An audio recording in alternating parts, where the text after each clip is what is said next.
Almost 5 years ago, someone saw the need for Jesus in my life, and they acted upon that. And the same is true for you. Whether it was years, months, weeks, or maybe even days ago, someone saw the need for Jesus in your life, and they acted upon that. So my question is, why, if we look around and we can hear the cries for help, see the desperate need for Jesus, why don't we act upon that? Well, my opinion is that we as Christians have compromised what we believe or what we hold to be true.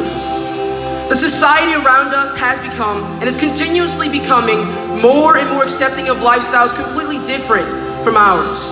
And our initial reaction is to shield ourselves off, put ourselves in our little Christian bubble. Let them live how they want to live and we live how we want to live. But that's not how it's supposed to be. See, Jesus didn't die on the cross so that we could be saved and seclude ourselves and let them figure it out. But Jesus died on the cross so that we could be saved and break through any barriers set before us so that others could have that same opportunity to know His love. See, nowadays, both believers and non-believers, we all get so caught up in this idea of labels. Oh, that's the LGBTQ activist. That's the pro-choice person. That's the girl that everyone talks about at school. That's the genius. That's the athlete. That's the weird kid that no one wants to sit with. But the sad part is, at the end of the day, we get so used to associating that person with a label that we forget that they are indeed a person and not a label.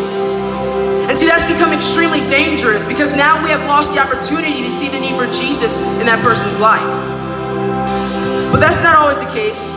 Chances are when something terrible happens, we're quick to take to social media, tell our family and friends that people need Jesus. As soon as people come to know Jesus, all the hurt, pain, and violence in this world come to an end. And to that, I say amen. I agree 120%. But when is the last time we've said people need Jesus, yet we've turned around and actually handed them the opportunity to know His love? When's the last time we've seen someone hurting and we've reached out to them saying, hey, I may not know what you're going through, but I know a God who does and who loves you more than any pain you'll ever experience. See, we can't just say people need Jesus and expect them to go find Him. We have to go and bring His name, bring the gospel to them regardless of who they are. But that all starts with our relationship with God.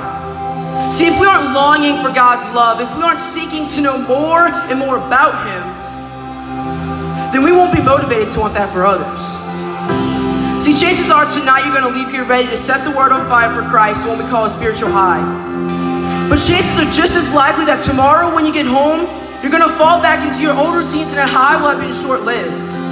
But can I tell you that there is some good news? Our God is omnipresent, meaning that the same God you encounter here tonight, you can encounter anywhere. From your bedroom to your youth room to the halls of your school, there is no place too big or too small for our God. See, in every religion except for Christianity, it's the people working towards whatever they're trying to achieve. It's the people working towards whatever they're worshiping. But y'all get this. Our God came down to us. God doesn't say, get your life together and come to me.